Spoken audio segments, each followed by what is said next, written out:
अम्मी, आज हम ईद शॉपिंग के लिए जा रहे हैं। हाँ बेटा, जल्दी तैयार हो जाओ। मुझे नई टोपी और जूते चाहिए। और मिठाई भी लेनी है। वाओ, कितना बड़ा ईद बाजार है। हाँ बेटा, यहाँ बहुत रश है। अम्मी, मुझे ये ब्लू जूते पसंद है। ठीक है बेटा, ट्राई कर लो। जरूर, ये रहे आपके लिए। वाओ, ये जूते बहुत अच्छे हैं। अगर पसंद है तो ले लेते हैं। वाओ, ये जूते बहुत अच्छे हैं। अगर पसंद है तो ले लेते हैं।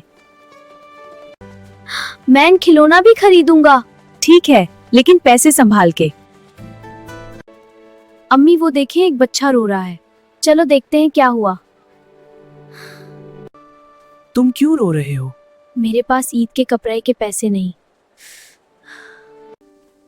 तुम्हारा नाम क्या है? मेरा नाम सामी है। क्या तुम ईद के कपड़े लेना चाहते हो? हाँ, लेकिन मेरे पास पैसे नहीं। अम्मी, क्या मैं अपनी ईदी दे सकता हूँ? हाँ बेटा, अगर दिल से देना चाहते हो तो दे दो।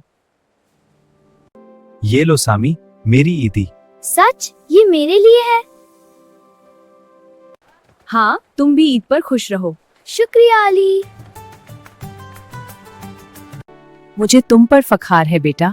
अल्लाह को भी खुशी होगी ना अम्मी। हाँ बेटा, सदका देना बहुत अच्छा काम है। मैं हमेशा मदद करूंगा। अब मैं भी कपड़े खरीद सकता हूँ। ईद सबके लिए खुशी का दिन होता है। चलो बेटा, अब मिठाई ले लेते हैं और सामी को भी देते हैं। अल्लाह तुम्हें बहुत खुश रखे। आमीन। अम्मी, आज मुझे बहुत खुशी हो रही है क्योंकि तुमने किसी की मदद की।